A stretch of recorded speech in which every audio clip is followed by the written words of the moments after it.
আপনারা দেখছেন CNW news TV. গাজীপুরে ট্রেন দুর্ঘটনা তদন্তে দুটি কমিটি, বিজিবি মোতায়েন। বলছি বিস্তারিত।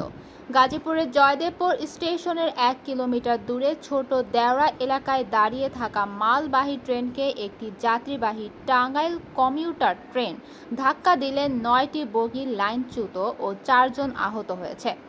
শুক্রবার সকালের এই ঘটনায় জয়দেবপুর স্টেশন দিয়ে ঢাকার সঙ্গে উত্তর ও পশ্চিম রুটের ট্রেন চলাচল 2 ঘন্টা বন্ধ ছিল।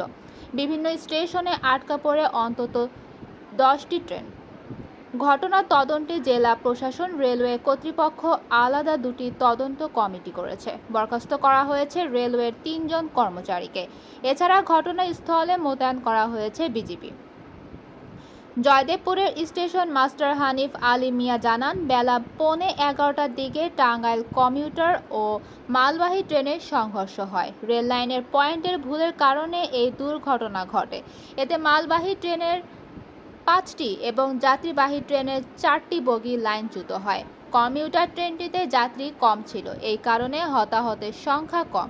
কমিউটার ট্রেনের লোকোমাস্টার সহ 4 জন আহত হয়েছে, তাদের উদ্ধার করে হাসপাতালে পাঠানো হয়েছে।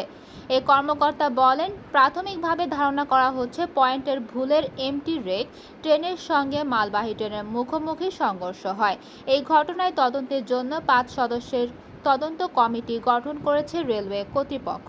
এছাড়া তাৎক্ষণিকভাবে আপঘুন্টি স্টেশন মাস্টার হাশেম ও পয়েন্টসম্যান সাদ্দাম হোসেন সহ 3 জনকে বরখাস্ত করা হয়েছে। বিষয়টি রেলওয়ে ঊর্ধ্বতম কর্মকর্তাদের জানানো হয়েছে। ক্ষতিগ্রস্ত বগি উদ্ধারের জন্য 12:55 ঢাকা থেকে রিলিফ ট্রেন ঘটনাস্থলের উদ্দেশ্যে রওনা দেয়।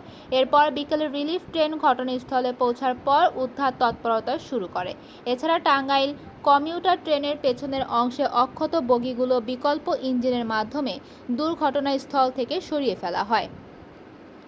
এর 2 ঘন্টা পর অন্য রেল লাইনের মাধ্যমে উত্তরবঙ্গের সঙ্গে ট্রেন চলাচল শুরু হয়।